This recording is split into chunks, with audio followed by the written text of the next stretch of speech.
Hey, those of you who have a Polar Express, maybe you figured this out. But anyway, this past Christmas, I got my daughter, 11-year-old daughter, a Polar Express for Christmas. And when you take it out of the box, as you notice, you got to put this plastic thing on the back of this car. That platform is very flimsy.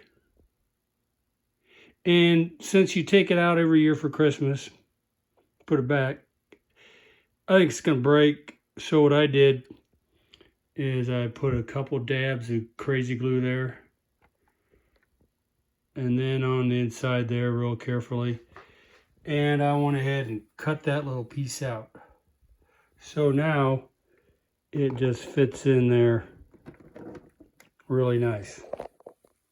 Now, that's what I'm doing. I'm taking this, I don't plan on ever reselling it.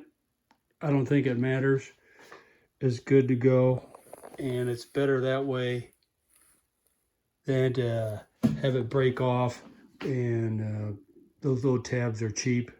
It's actually pretty cheap. They should have done a better quality job on it. But anyway, that's what I did. So, just a little tip of information here for you. Take care. Bye.